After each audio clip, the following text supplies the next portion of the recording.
भाई क्या कर रहे हैं आप? यार मैच देख रहा हूँ और काफ़ी टफ सिचुएशन चल रही है। भाई ये तो मेरी फेवरेट टीम का मैच है। हाँ हाँ, मिलके देखते हैं ना। ओह यार, इनका कुछ नहीं हो सकता यार। खैर, हाँ तुम्हारी कल पार्टी थी ना, सुनाओ कैसी रही। भाई पार्टी तो बहुत कमाल की थी और ऊपर से बहुत टैलेंटेड और इलीट क्लास के लोग आए हुए थे। हाँ हाँ, फिर तो काफ़ी मज़ा आया होगा। भाई मज़ा कहाँ, मैं जब उस पार्टी में गया तो मैं तो उस पार्टी में फिट ही नहीं हो रहा था। सारे बड़े बड़े लोग थे। हैं? फिट नहीं? अभी तो कह रहे थे बहुत औसम पार्टी थी, और अब कह रहे हो कि मैं मिसफिट था वहाँ पे। भाई वही तो आगे सुने तो हम्म। कि हुआ क्या। वो जो हमारी क्लास का लड़का है वो हर हफ्ते ही पार्टी थ्रो करता है और लेकिन उसने इस बार सबको इनवाइट किया था। हम्म। तो जब मैं इस बार पार्टी में गया, जब मैं एंटर हुआ तो मैंने देखा सब बड़े बड़े लोग बैठे हुए हैं, अपना एंजॉय कर रहे हैं। तो मेरे साथ कोई था भी नहीं, मैं एक जगह पे जाके साइड पे बैठ गया और फिर मैंने कहा अब आ ही गया हूँ तो कुछ खा पी भी लेता हूँ। तो फिर मैं वहाँ बैठा इंतज़ार करता रहा तो एकदम से ना पार्टी का होस्ट आया अच्छा। और मेरे पास आकर खड़ा हो गया और मुझे कहा कि चलो उस तरफ जाके ना दोस्तों के पास चलते हैं मेरे। पहले तो मैं सोचने लग गया कि भाई इतना बड़ा आदमी जितनी दफ़ा हर बार वो एलीट लोग को बुलाता है हम्म। और इस बार मेरे पास आके कह रहा है कि चलो मेरे दोस्तों के साथ बैठते हैं।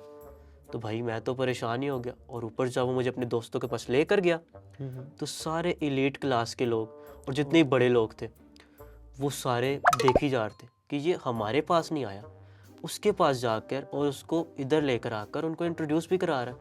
हम्म। भाई सारे तो मेरी शक्ल देख रहे थे और मैं भी थोड़ा घबरा गया था। फिर उसके बाद मेरे दोस्त बने और हमने सही एंजॉय किया। अच्छा यार, ये लड़का तो काफ़ी इंटरेस्टिंग पर्सनैलिटी लग रहा है यार। भाई यही तो। और उसके बाद जब उसने पार्टी में अनाउंसमेंट की और सबको इकट्ठा किया कि ये पार्टी किसी वीआईपी या टैलेंटेड या कूल की वजह से अमेजिंग नहीं हुई, ये जहाँ पर मौजूद हर एक इंसान की वजह से अमेजिंग हुई है।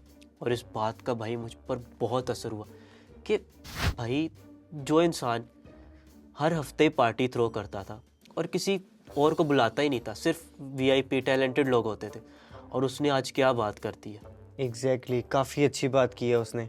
और लेकिन तुमने इससे क्या सीखा?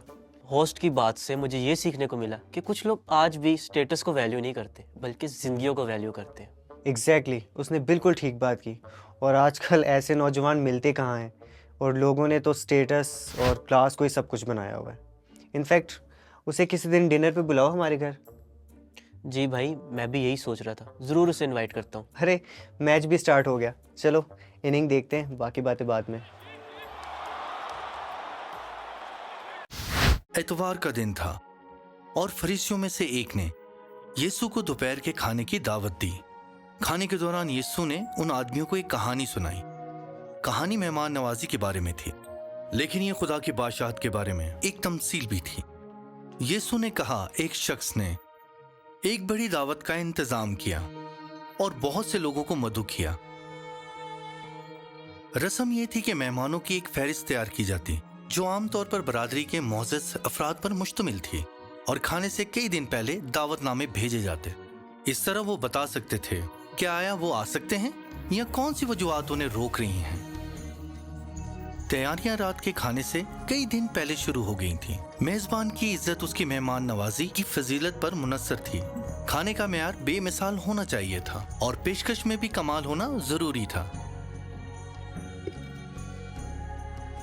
दावत के दिन जब सब कुछ तैयार हो जाता तो एक नौकर को मेहमानों को याद दिलाने के लिए भेजा जाता कि आने का वक्त आ गया है। घर के सामने एक खास कपड़ा लटका देने का रिवाज था। जब कपड़ा दिखाई देता था तो मधु मेहमान जानते थे कि वो खुशामदीद हैं, लेकिन खाने के तीसरे हिस्से के बाद वो कपड़ा हटा दिया जाता था और फिर देर हो चुकी होती थी, दरवाजा बंद कर दिया जाता था। नौकर जब पहले मेहमान के पास पहुंचता तो उस आदमी ने अपना जहन बदल लिया। मैंने जमीन का एक टुकड़ा खरीदा है और मुझे जाकर उसे देखना चाहिए। मैं आपसे गुजारिश करता हूं कि आप मुझे माफ कर दें। अजीब बात है, यकीनन इस शख्स ने जमीन खरीदने से पहले उसे देखा होगा। अगले मेहमान ने भी बहाने बनाए। मैंने 5 जोड़े बैल खरीद दिए हैं और मैं इनकी जांच करने जा रहा हूं। मैं आपसे गुजारिश करता हूँ कि आप मुझे माफ कर दें। ये बात सच नहीं हो सकती। कोई भी मवेशी को पहले इनका मुआयना किए बगैर नहीं खरीदेगा। जब अगले मेहमान से आने की दरख्वास्त की गई तो उसने माफी भी नहीं मांगी। उसने सिर्फ एक बयान दिया, मैंने बीवी ब्याह ली है इसलिए मैं नहीं आ सकता। क्या उसे ये नहीं मालूम था कि इस दिन तक वो शादी कर लेगा? आहिस्ता आहिस्ता सूरत हाल वाजे हो गई। रात के खाने पर एक भी मेहमान नहीं आएगा। ये कोई इत्तेफाक नहीं था, ये मालिक की फराक दिली की जानबूझ के तौहीन थी। पूरी बरादरी ने इसे मुस्तरद कर दिया।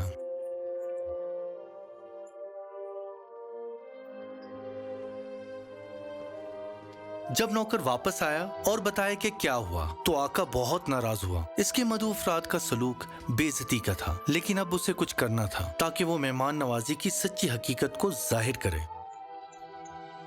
जल्दी से शहर की गलियों और कूचों में जाओ और गरीबों, मजदूरों, लंगड़ों और अंधों को यहाँ लाओ। ये लोग गरूर से भरे हुए नहीं थे और मालिक जानता था कि ये मेहमान दावत पे बुलाए जाने पर खुश थे। वो शुक्रिया अदा करने और इज्जत और अहमियत वाले अफराद के तौर पर बर्ताव किए जाने पर खुश थे। लेकिन मालिक अब भी मुतमिन ना हुआ। उसने कहा, फिर जाओ, देहात की तरफ निकल जाओ, सड़कों पर और रास्ते के किनारों पर जाओ और लोगों को आने पर आमादा करो। कुछ लोग फौरन खुशखबरी पर यकीन नहीं करेंगे और जब वो यकीन करेंगे तो वो जानते थे कि इसका मतलब क्या होगा। उसकी दावत कबूल करने का मतलब ये था कि वो उस शख्स के नाम से जुड़ जाएंगे जिसने ये ज़ियाफत दी थी। अब से वो उसके हामी शुमार होंगे और उनसे वफादारी की तवक्का की जाएगी। मालिक ने उनसे कोई तोहफा लाने का मुतालबा नहीं किया, लेकिन वो तारीख को तब्दील नहीं कर सकते थे। वो जिस हाल में थे उन्हें वैसे ही फौरन आना होगा। इसलिए रात का खाना मंसूख नहीं किया गया और वो जो लोग आए और खाने से लुत्फानंदोज हुए वही थे जिन्होंने उसकी कदर की और उससे मिलने पर खुश हुए। लेकिन जिन मर्दों को पहले मदऊ किया गया था और उनके लिए दूसरा मौका नहीं था।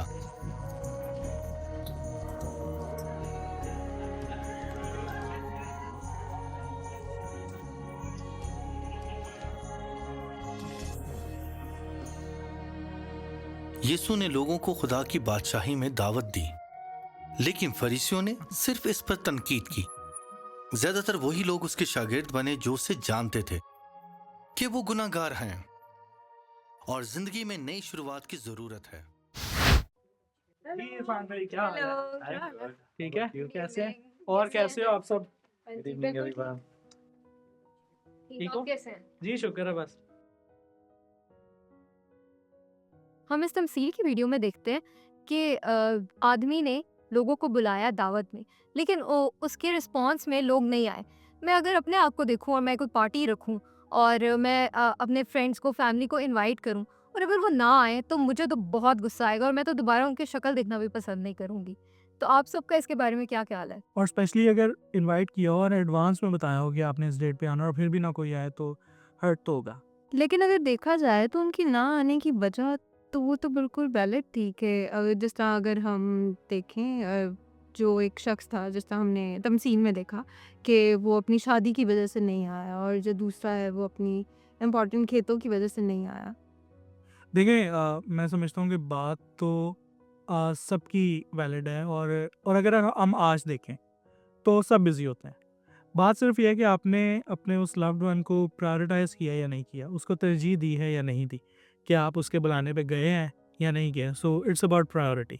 बिल्कुल इसी तरह मैं इसको रिलेट करूँगा आजकल की सिचुएशंस में, खुसूसन जो चर्चेस में कलीसिया को बुलाया जाता है और डिफरेंट प्रोग्राम्स में उनको इनवाइट किया जाता है। मैं अगर मिसाल दूँ सिर्फ यूथ के हवाले से, तो ऐसे कई प्रोग्राम्स हैं जिसमें हमें यूथ की ज़रूरत होती है, यूथ को इनवाइट किया जाता है।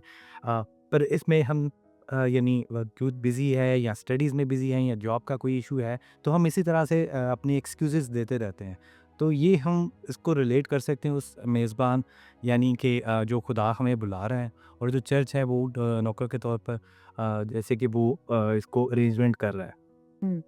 बट मैं इसमें ये देखती हूँ कि जैसे आपने बात की कि चर्च के प्रोग्राम्स हैं या एक्टिविटीज़ हैं तो हम क्या एक्सक्यूज़ेस देते हैं या लोगों ने किस तरह से प्रायोरिटाइज़ किया है चर्च को। इसके बरक्स वो भी ग्रुप है, वो नौजवानों का ग्रुप है या वो भी कलीसिया के लोग हैं जिन्होंने अपनी प्रायोरिटीज़ को मैनेज किया।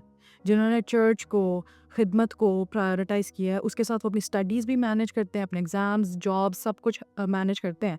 तो फॉर एग्ज़ाम्पल अगर किसी यूथ ग्रुप में 60 मेंबर्स हैं और उनमें से बेशक किसी यूथ मीटिंग पे 10 भी आते हैं, तो वो खुदा की बरकत और फजल भरपूर तौर से लेके वापस जाते हैं। लेकिन जो 50 हैं, जैसे बाइबल में लिखा है कि वो लोग जो दावत में ना आ सके वो खाना भी चखने ना पाएंगे, यानी वो 50 लोग यूथ मेंबर्स जो नहीं आ सके वो खुदा की उस बरकत से महरूम रह गए।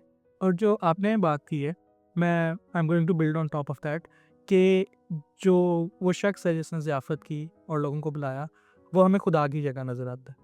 फिर वो जो नौकर है जो जा के लोगों को इन्विटेशंस दे रहा है और फिर रिमाइंड करवा रहा है और फिर बुला रहा है, वो हमें कलीसिया की जगह नज़र आता है। और फिर वो लोग जिनको बुलाया है और वो नहीं आते, ये वो लोग हैं जो जिस तरह के बोला कि जिनसे प्रायोरिटी मैनेज नहीं हो पाती, या ऐसे हैं कि जो जिनको शायद लगता है कि जो उनका काम है वो खुदा के काम से या खिदमत की किसी अपॉर्चुनिटी से ज़्यादा इम्पॉर्टेंट है या अहम है। और फिर जो बाकी लोग हैं वो लोग हैं जो ज़रूरत को समझते हुए जब उन्हें इनवाइट किया जाता है तो वो एक तो खुशी महसूस करते हैं और फिर बड़ी खुशी से जाके वो उस खाने में शरीक होते हैं, यानी उस बरकत को रिसीव करते हैं जो उनके लिए मौजूद होती है। यूथ के तौर पे जब हम इसको देखते हैं तो हमने बहुत सारे बोझों को अपने ऊपर उठा लिया होता है और हमें लगता है कि हम ना अपने वर्क प्लेस पे नहीं जाएंगे, उससे ज़्यादा टाइम नहीं देंगे। हमने अपने वर्क प्लेस को अपनी प्रायोरिटी बनाया होता है, अपनी एजुकेशन को बनाया होता है और इसकी बेसिस पे हम इतने ज़्यादा इन बोझों के तले दब जाते हैं कि हमें यही नहीं, हम इस बोझ से निकल ही नहीं पाते कि हम चर्च को टाइम दे सके और वो चीज़ें कर सके जिसमें हमें हकीकी सुकून मिलेगा। और जब हम अपने बोझों को अपने ऊपर उठाने की बजाय खुदा के पास ले आएंगे तो हमारे तमाम मसले अपने आप हल हो जाएंगे। अच्छा, जो मेरे लिए इस पूरी डिस्कशन और स्किट और वीडियो से लर्निंग है वो ये है कि प्रायोरिटाइज गॉड। और मैं जो एक बात करना चाहता हूँ वो ये है कि हम एक शख्स के रवैये को नहीं डिस्कस कर रहे, और वो है जिस शख्स ने ज़ियाफ़त की थी उसका दिल कैसा है, वो कितना हर्ट हुआ होगा इस बात से कि मैंने जिनको बुलाया है वो नहीं आए। लेकिन हम जब उसको खुदा से रिलेट करके देखते हैं तो खुदा का ऐसा दिल है कि उसने सबको बुलाया है। मेरे लिए जो लेसन है वो ये है कि एवरीवन इज़ इनवाइटेड, कि हर शख्स जो है वो खुदा की बादशाही के लिए और खुदा की ज़ियाफ़त में उसको मदऊ किया गया। सो मैं इस बोर्ड पर लिखूँगा एवरीवन इज़ इनवाइटेड। जैसे आपने लिखा है कि एवरीवन इज़ इनवाइटेड, तो जो वीडियो स्केच था उसमें उस शख्स की खुशी कितनी ज़्यादा थी कि मेज़बान उसको हर किसी से पार्टी में मिलवा रहा है, उसको वैल्यूड फील करा रहा है, उसको इम्पोर्टेंट फील करा रहा है। हम देखते हैं कि वो अब एक्सप्लेन करता है कि शायद वो अपने आप को इतना वैल्यूड नहीं समझ रहा था, उसको इतनी अपनी वर्थ नहीं फील होती, लेकिन जो मेज़बान था वो उसकी वर्थ को जानता था और उसकी इम्पोर्टेंस को जानता था और उसने मेक श्योर किया कि वो उसको वैल्यूड और इम्पोर्टेंट फील कर पाए। तो चाहे आए फिर हम सब मिलकर दुआ करते हैं अपनी मसीही कलीसिया और नौजवानों के लिए कि हम मसीह की उस बड़ी ज़ियाफ़त में और खुदा ने जो हमारे लिए ज़ियाफ़त प्रिपेयर कर रखी है आसमान पे, उसमें हम शरीक होने वाले बन सकें।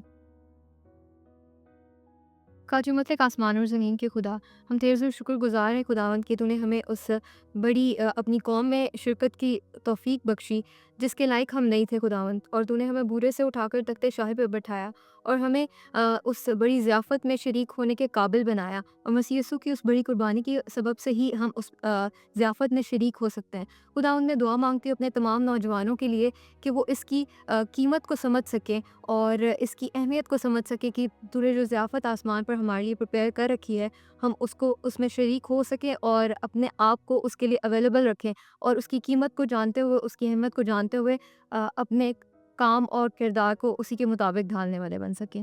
मसीह यीशु के नाम में ये सब कुछ मांगते और पा लेते हैं। आमीन। अजीज़ों, आप लोगों के लिए खुशखबरी है कि आप खुदावन की इस बड़ी ज़ियाफ़त में इनवाइटेड हैं।